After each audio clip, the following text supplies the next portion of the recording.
la musique a arrêté, mais moi, je continue. Rachel, Sophie, Linda et moi, on est tous chaudes! Yes! Et tu portes ton orange, ta couleur chaude, ta couleur de zeste. Merci, Linda Babulik, d'être là ce soir. Ça fait un certain temps qu'on ne s'est pas vus. Oui. Et quand on s'est parlé pour que tu viennes cette fois-ci, je t'ai demandé ton sujet et tu m'as dit, Nat, il faut faire des plans. Il faut avoir un plan. Pourquoi tu voulais nous parler de ça ce soir? Pourquoi c'est important d'avoir un plan? Bien, on a déjà fait 2 plans ou 3 plans. On a fait le plan pour la peau. Oui. On a fait le plan déjà pour qu'est-ce qu'on va porter, puis on a fait le plan de qu'est-ce qu'on va manger. Donc, ça compte, ça? 3 plans. Ça compte. Sans le plan, on va être perdu. OK. Donc, on s'organise. Et puis, qu'est-ce qui arrive, c'est comme ça, on est désolé. C'est qu'est-ce qui se passe? Je ne suis pas trop contente. Je ne sais pas pourquoi.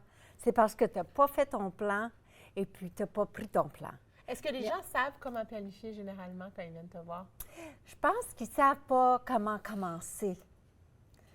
Mais il y a un petit système que je peux montrer. Ah oui? OK. C'est vraiment facile. OK. Puis ça commence où? La trempeur, ça a commencé où? Comment ça a commencé? Oh, ça fait 20 ans. Ça a commencé... tu veux savoir comment ça a commencé? Vraiment? Un mot. Ça a commencé où? Ça a À Ottawa?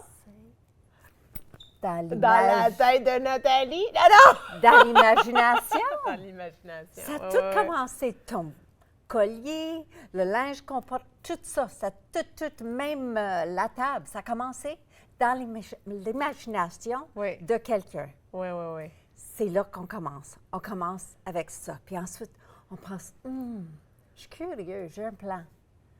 C'est quoi qui se passe après ça? La deuxième place qu'on va, c'est un rêve. Puis on dit, OK, je peux rêver de ça. Ça va-tu être une fois par mois, 2 fois? Ensuite, quoi? Je vais rêver de quoi? Je vais rêver d'être à New York, d'être à Ottawa. Je vais rêver d'une famille. Je vais rêver d'avoir un mari. Je vais rêver d'avoir une femme. Moi, j'ai demandé, j'ai créé. Moi, je crois... Quand tu parles d'un plan, là, absolument. Donc, tu parles de mon mari, le mari-famille. Là. Moi, j'ai fait un travail personnel, puis je me suis rendue à un point, j'ai créé, Linda, j'ai dit, lui, mais je ne le connaissais pas, là. Non. Voici les qualités. Voici ce qu'on va faire. Voici. Et ça se produit. Ben oui. Je veux juste... T'imaginer Oui. le mari que tu voulais. Il faut faire le travail pour se rendre là. Ben oui. Ça fait partie du plan. Il y a du travail dans le plan. Ah oui, hein? C'est comme planter un jardin. Ça prend du travail. Et puis, le travail, c'est ici. Oui. Mais c'est vrai que... donc, on commence en quelque part, puis là, tu nous proposes une structure. Alors, on va présenter la formule que tu nous proposes et tu peux nous passer à travers la formule. OK, on va y aller, on va montrer la formule. Alors, pourquoi un plan?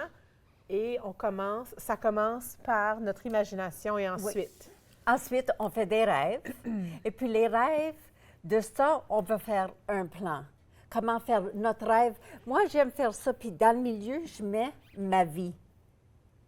Ou ma vie idéale. C'est ça que pour mes clients, tu peux mettre qu'est-ce que tu veux dans le milieu. Pour créer ce qu'est-ce que tu veux dans créer? notre imaginaire. Tu veux créer ta famille, tu peux créer ta carrière. Puis ensuite de ça, tu vas faire un projet. Tu as le gros plan, mais ensuite, tu as besoin des petits projets. Puis ça peut être faire de la liste de ton mari, de faire toute la liste. Ça, c'est... Oui. C'est drôle que tu dis ça. Moi, il y a quelque chose qui vient juste d'allumer, là, pour moi. Tout le monde, on est plusieurs qui travaillent. On est une ville gouvernementale. On a beaucoup de travaux administratifs. Il y a beaucoup de gens qui travaillent dans des bureaux, etc. Je suis certaine que tout le monde a de l'expérience avec des projets, avec la planification de projets, avec la définition de résultats. Mais on ne fait pas ça avec notre vie. On ne le fait pas de façon comme globale, intégrée pour tous les aspects de notre vie. Mais il y en a qui fait ça. Ma fille a fait ça avec sa carrière. Oui. Elle avait comme 14 ans, 15 ans, elle dit, ça va être beau sur mon résumé. Oui, J'ai fini là, 1 an et demi, je vais passer là, ça va être bon pour mon résumé. Oui, elle a commencé à bâtir son Elle expérience. savait comment elle allait faire son plan pour faire son projet pour sa carrière. Mais ensuite, on va avoir plusieurs projets dans notre vie. Oui. Maintenant, dans le printemps, on va avoir les projets qu'on a parlé ce soir, puis aussi, on va avoir les projets, qu'est-ce qu'on veut faire avec notre carrière? Oui. Qu'est-ce qu'on va faire avec l'argent? Oui. Parce qu'on était obligé de payer par la fin du mois, hein? Oui. C'est drôle. Je pense, en parlant de plan, elle n'est pas ici ce soir, mais je pense à la Dr Nathalie Beauchamp, qui est probablement, vous la connaissez, elle est une régulière à l'émission, probablement une des personnes que je connais qui planifie et exécute sur tous ses plans. Elle est vraiment méthodique, là, au niveau de son exécution et de ses plans et de ses stratégies.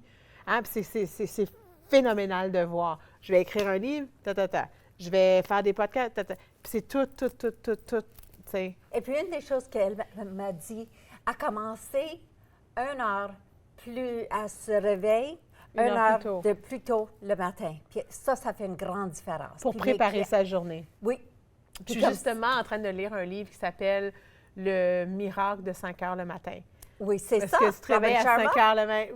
Robin Sharma parle du club de 5 heures du matin. Oui. C'est un autre auteur. Son nom, c'est Jason, quelque chose, son nom m'échappe. Mais c'est justement ça, c'est à partir de 5 heures le matin. Donc, ça veut dire que tu domines ta journée avant le déjeuner. Ou est-ce que tu as planifié ta journée, puis tu exécutes des choses tout de suite. Oui, je commençais à 7h30. Maintenant, je commence à 6h15. Puis comment tu trouves ça? Je fais mes exercices, je fais ma méditation, je fais tout. Et puis, j'étais à mon bureau prête à travailler à 8h30.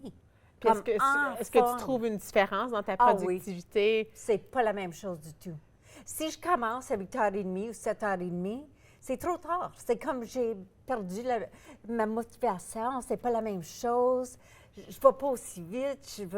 J'ai pas de focus. Mais mon focus, il est mieux quand je commence de bonne heure. Oui, ce qu'il disait, c'est que tu commences...